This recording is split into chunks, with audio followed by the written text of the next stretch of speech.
भारत के संविधान की शपथ लेने वाले माननीयों को मैं बताना चाहता हूं कि पहले अफगानिस्तान, पाकिस्तान, बांग्लादेश में भी रक्षाबंधन मनाया जाता था।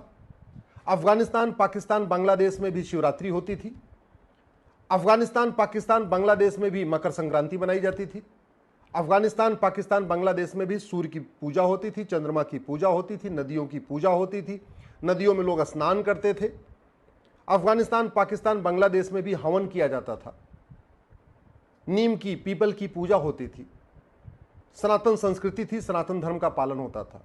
और आज वर्तमान भारत में जो बचा हुआ भारत है, इस भारत में भी 9 राज्यों में, 200 जिलों में और 1500 तहसीलों में रक्षाबंधन नहीं मनाया जाता, शिवरात्रि नहीं मनाई जाती, मकर संक्रांति नहीं मनाई जाती, सूर्य चंद्रमा की पूजा नहीं होती, यज्ञ हवन नहीं होता है, नदियों में स्नान नहीं करते, नदियों की पूजा नहीं होती है।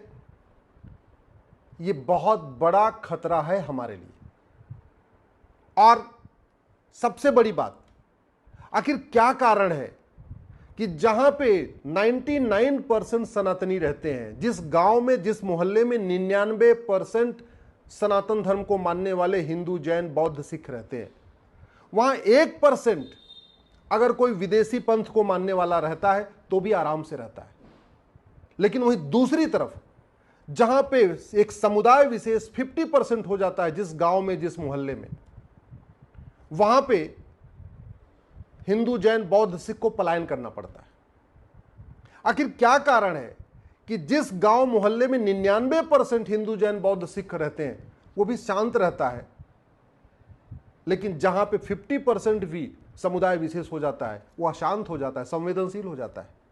आखिर क्या कारण है कि जहां 99% हिंदू, जैन, बौद्ध, सिख रहते हैं वहां 1% भी विदेशी पंथ को मानने वाले आराम से रहते हैं, उनको मजबूर नहीं करता पलायन करने के लिए। लेकिन जहां एक समुदाय विशेष 50% हो जाता है वहां पे हिंदू, जैन, बौद्ध, सिख को पलायन करना पड़ता है। आप भी मानते हैं, मैं भी मानता हूं कि हर मजहब में 99% लोग अच्छे होते हैं, 1% बुरे होते हैं। लेकिन सवाल वही है कि जब 1% बुरे लोग हिंदू, जैन, बौद्ध, सिख के ऊपर अत्याचार करते हैं, बहन बेटियों से बलात्कार करते हैं, उनका घर जलाते हैं, उनका खेत खलिहान पे कब्जा करते हैं, उनकी मकान दुकान पे कब्जा करते हैं, तो ये 99% लोग उनके खिलाफ क्यों नहीं आते? अफगानिस्तान में हिंदू, जैन, बौद्ध, सिख पे जब अत्याचार हो रहा था तो जब 1% लोग अत्याचार कर रहे थे तो 99% उनकी मदद क्यों नहीं कर रहे थे? आखिर वो भी तो पड़ोसी थे ना। पाकिस्तान में 1947 में जब अत्याचार शुरू हुआ, बलात्कार शुरू हुआ, आगजनी शुरू हुई, तो जो 99% अच्छे लोग थे वो हिंदू, जैन, बौद्ध, सिख की मदद करने के आगे सामने क्यों नहीं आए? अभी बांग्लादेश में जो 99% अच्छे लोग हैं वो हिंदू, जैन, बौद्ध, सिख की मदद क्यों नहीं कर रहे? कश्मीर में जब 1990 में नरसंहार हो रहा था तो वो जो 99% अच्छे लोग हैं वो 1% लोगों का विरोध करने क्यों नहीं आए? और आज तक उन्होंने क्यों नहीं कहा कि भैया तुम अपना घर छोड़ के चले गए हो, मकान छोड़ चले गए हो, दुकान छोड़ चले गए, आओ अपने घर में रह लो? वो 99% आज भी क्यों नहीं बुला लेते उन पुराने जो वहां से हिंदू, जैन, बौद्ध, सिख पलायन किए कश्मीर से? मैं आज ये संविधान की शपथ लेने वाले माननीयों से इसलिए सवाल पूछ रहा हूं क्योंकि बहुत सारे माननीयों को नार्सिज्म की प्रॉब्लम हो गई है, मेगलोमोनिया की प्रॉब्लम है या स्टॉकहोम सिंड्रोम की प्रॉब्लम है। अगर सारे मजहब एक समान होते हैं, सारे मजहब की एक टीचिंग है, तो पूरी दुनिया में हाहाकार क्यों मचा हुआ है? आखिर पूरी दुनिया में झगड़ा किसका है? रिलीजन का झगड़ा तो है ना। तो अगर सबकी टीचिंग अच्छी है, सारे रिलीजन एक समान होते हैं, सब में भाईचारा सिखाते, तो फिर झगड़ा चल क्यों ले रहा है? आखिर मैं संविधान की शपथ लेने वाले माननीयों से पूछता हूं कि अगर कोई व्यक्ति इक्वेलिटी को नहीं मानता कि सब एक समान होते हैं, ऐसा मानता ही नहीं, तो क्या उसको भारत की नागरिकता मिल सकती है? क्या उसको आर्टिकल 25 के अंतर्गत फ्रीडम ऑफ रिलीजन मिल सकता है? क्या ऐसे व्यक्ति को भारत में घूमने टहलने की आज़ादी मिल सकती है और सबको ये कहने की आज़ादी मिल सकती है कि जो हमारे रिलीजन को माने वो तो ठीक है, जो नहीं माने वो ठीक नहीं है, उसको कन्वर्ट किया जा सकता है? क्या भारत में जो लोग जेंडर जस्टिस को नहीं मानते, जेंडर इक्वलिटी को नहीं मानते, उनको भारत की सिटीजनशिप मिलनी चाहिए, उनको फ्रीडम ऑफ रिलीजन मिलनी चाहिए, उनको राइट टू जस्टिस मिलना चाहिए? क्या उनको भारत की और जो सुविधाएं वो मिलनी चाहिए? क्या जो लोग यूनिटी नेशनल इंटीग्रेशन को नहीं मानते, जो लोग फ्रेटर्निटी को नहीं मानते या फ्रेटर्निटी एमंग रिलीजन मानते हैं, यूनिटी एमंग रिलीजन मानते हैं, यूनिवर्सल फ्रेटर्निटी नहीं मानते, यूनिवर्सल इक्वेलिटी नहीं मानते, यूनिवर्सल जस्टिस नहीं मानते। कहने का मतलब न वसुधैव कुटुंबकम को मानते हैं, न नारी तू नारायणी को मानते हैं, न यत्र नारस्तु पूज्यते रमन्ते तत्र देवता को मानते हैं, न सर्वमंगल मांगल्य को मानते हैं। क्या भारत का संविधान उनको फ्रीडम ऑफ रिलीजन देता है क्या? जो लोग जिनकी सोच ऐसी है कि जो हमारे मजहब को माने वो अच्छा, जो हमारे मजहब को न माने वो बुरा, जो हमारे मजहब को माने वो पाक, जो हमारे मजहब को न माने वो नापाक, जिसकी ऐसी सोच है, क्या उसको फ्रीडम ऑफ रिलीजन मिलना चाहिए? उसको स्कूल खोलने का अधिकार मिलना चाहिए और स्कूल में छोटे बच्चों को यही बात सिखाने का अधिकार मिलना चाहिए? जिस रिलीजन में डेमोक्रेसी का कॉन्सेप्ट ही नहीं है, डेमोक्रेसी बिल्कुल हराम है, क्या उसको भारत में फ्रीडम ऑफ रिलीजन मिलना चाहिए और स्कूल खोल के यह बात सिखाने का अधिकार मिलना चाहिए? आर्टिकल 13 क्या कहता है कि न कोई कुरीति होगी, न कोई कुप्रथा होगी। जो लोग कुरीति को ही अपनी रीति कहते हो, कुप्रथा को ही अपनी प्रथा कहते हो, जो लोग माता पिता को एक समान नहीं मानते, भाई बहन को एक समान नहीं मानते, पति पत्नी को एक समान नहीं मानते, क्या उनको भारत की सिटीजनशिप मिलना चाहिए? क्या उनको भारत में फ्रीडम ऑफ रिलीजन मिलना चाहिए? क्या उनको स्कूल खोलने की यही बात अपने स्कूलों में सिखाने की परमिशन मिलनी चाहिए क्या? आखिर हम कब तक ऐसे सवालों से भागेंगे? हम कब तक ये बात एक झूठी चीज को लेकर आगे ढोते रहेंगे कि मजहब नहीं सिखाता आपस में बैर रखना? सच्चाई तो ये है, मजहब ही सिखाता है आपस में बैर रखना, मजहब ही आपस में बैर रखना सिखाता है। इसलिए अफगानिस्तान, पाकिस्तान, बांग्लादेश में हिंदू, जैन, बौद्ध, सिख खत्म हो गए। मजहब ही सिखाता है आपस में बैर रखना, इसलिए पाकिस्तान में हिंदू, जैन, बौद्ध, सिख खत्म हो गए। मजहब ही सिखाता है आपस में बैर रखना, इसलिए बांग्लादेश में पिता के सामने बेटी का बलात्कार हो रहा है, पति के सामने पत्नी का बलात्कार हो रहा है, भाई के सामने बहन का बलात्कार हो रहा है और बच्चे के सामने मां का बलात्कार हो रहा है।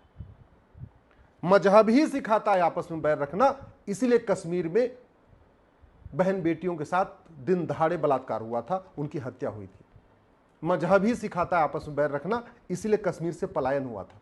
और मजहब ही सिखाता है आपस में बैर रखना, इसलिए भारत के 9 राज्यों से हिंदू, जैन, बौद्ध, सिख खत्म हो गए। भारत के 800 जिलों में से 200 जिलों में हिंदू, जैन, बौद्ध, सिख खत्म हो गए। भारत की 6000 तहसीलों में से 1500 तहसीलों में हिंदू, जैन, बौद्ध, सिख खत्म हो गए। या तो कन्वर्ट कर उनका कन्वर्जन हो गया और या तो उन्होंने पलायन कर लिया, अपनी जान बचा के, अपनी इज्जत बचा के, अपना धर्म बचा के उन्होंने पलायन कर लिया। मजहब ही सिखाता है आपस में बैर रखना, इसीलिए सिख पंथ बना था। मजहब ही सिखाता आपस में बैर रखना, इसीलिए 2 साहिबजादों को, छोटे छोटे साहिबजादों को जिंदा दीवार में चिनवा दिया गया था। मजहब ही सिखाता आपस में बैर रखना, इसलिए हमारे पूर्वजों का उनकी निशंस हत्याएं की गई। उन्होंने धर्म के लिए बलिदान दिया अपना। और फिर हम आज की डेट में ये संविधान की शपथ लेने वाले नार्सिज्म, मेगलोमोनिया और स्टॉकहोम सिंड्रोम से पीड़ित लोग कह रहे हैं कि सारे all are equal, every religion is equal. कैसे इक्वल हो गया? क्या सारे रिलीजन में वसुधैव कुटुंबकम की बात है क्या? क्या सारे रिलीजन में अष्टांग योग सिखाया जाता है क्या? क्या सारे रिलीजन में सर्वमंगल मांगल्य सिखाया जाता है क्या? क्या सारे रिलीजन में राष्ट्र प्रथम सिखाया जाता है क्या? क्या सारे रिलीजन में इक्वलिटी, जस्टिस, लिबर्टी, फ्रेटर्निटी सिखाई जाती है क्या? जब नहीं तो फिर सारे रिलीजन समान कैसे हो गए? जब टीचिंग ही गलत है, जब टीचिंग में लिखा हुआ है कि जो हमारे रिलीजन को माने वो तो अच्छा है, जो नहीं माने वो बुरा है, और जो बुरा है उसके साथ कुछ भी कर सकते हो।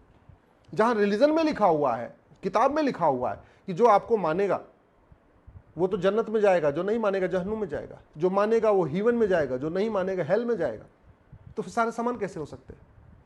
इस चीज को माननीय सांसद, विधायक, संविधान की शपथ लेने वाले माननीय सांसद, विधायक, मंत्री, मुख्यमंत्री भी सोचे, हाई कोर्ट के जज भी सोचे, माननीय सुप्रीम कोर्ट के जज भी सोचे, और फैसला देते समय इस बात का ध्यान रखें कि ये भारत में सबको इक्वल अपॉर्चुनिटी तब तक है जब तक भारत में हिंदू, जैन, बौद्ध, सिख मेजॉरिटी है। हाई कोर्ट के जज और सुप्रीम कोर्ट के जज इस बात का ध्यान रखें कि सुप्रीम कोर्ट का सम्मान यहां तब तक है जब तक हिंदू, जैन, बौद्ध, सिख मेजॉरिटी में है। नहीं तो अफगानिस्तान में सुप्रीम कोर्ट की क्या हालत है, पाकिस्तान में सुप्रीम कोर्ट की क्या हालत है, और अभी कुछ दिन बांग्लादेश में सुप्रीम कोर्ट के चीफ जस्टिस को इस्तीफा देना पड़ा। क्यों करना पड़ा आप भी जानते हैं। इस देश के जितने नेता हैं, जो सांसद विधायक मंत्री, अच्छी तरीके से समझ लें, भारत में सेकुलरिज्म है हिंदू जैन बौद्ध सिख के कारण। भारत में डेमोक्रेसी है हिंदू जैन बौद्ध सिख के कारण। अगर भारत में संविधान चल रहा है क्योंकि सनातनी बहुसंख्यक है, भारत में लोकतंत्र चल रहा है क्योंकि सनातनी बहुसंख्यक है, भारत की सेना विद्रोह नहीं करती क्योंकि सेना में सनातनी बहुसंख्यक है, भारत के नौकरशाह साजिश नहीं करते नेताओं के खिलाफ क्योंकि वहां पे सनातनी बहुसंख्यक है, भारत की आम जनता विद्रोह नहीं करती नेताओं के खिलाफ क्योंकि यहाँ पे सनातनी बहुसंख्यक है, तख्ता पलट नहीं होता क्योंकि सनातनी बहुसंख्यक है, जजेस को खुलेआम इंसल्ट नहीं किया जाता क्योंकि सनातनी बहुसंख्यक है, मंत्रियों पे और सांसदों पे खुलेआम हमला नहीं होता क्योंकि सनातनी बहुसंख्यक है। इसलिए कानून बनाने वाले सांसद और विधायक और कानून की व्याख्या करने वाले हाई कोर्ट के, सुप्रीम कोर्ट के जज इस बात का ध्यान रखें कि कैसे सनातन मजबूत होगा। अगर आपके गलत निर्णयों के कारण सनातन कमजोर होगा तो याद रखिएगा आने वाली पीढ़ियां आपको माफ नहीं करेंगी। आज आप जो फैसला देना हो दे लीजिए, आपको जो कानून बनाना हो बना लीजिए, लेकिन आने वाली पीढ़ियां माफ नहीं करेंगी। इसलिए कानून बनाइए तो सनातन को मजबूत करने के लिए, और हाई कोर्ट सुप्रीम कोर्ट में फैसला करिए तो सनातन को मजबूत करने के लिए, भारत की संस्कृति को मजबूत करने के लिए, भारत की परंपरा को मजबूत करने के लिए, भारत के ज्ञान विज्ञान को मजबूत करने के लिए। अगर ये दिमाग से निकाल दीजिए कि सारे रिलीजन समान होते हैं, सबकी टीचिंग समान होती है, सारे रिलीजन में इक्वलिटी सिखाई जाती है, ये सबसे बड़ा फेक नैरेटिव है। और इस फेक नैरेटिव में हमारे सांसद विधायक मंत्री फंस चुके हैं। इस फेक नैरेटिव में हाई कोर्ट के, सुप्रीम कोर्ट के जज फंस चुके हैं। बहुत सारे माननीयों को नार्सिज्म की बीमारी हो गई है, बहुत सारे माननीयों को मेगलोमोनिया की बीमारी हो गई है, बहुत सारे माननीयों को स्टॉकहोम सिंड्रोम है, और इसीलिए वो देश को कहीं न कहीं नुकसान कर रहे हैं।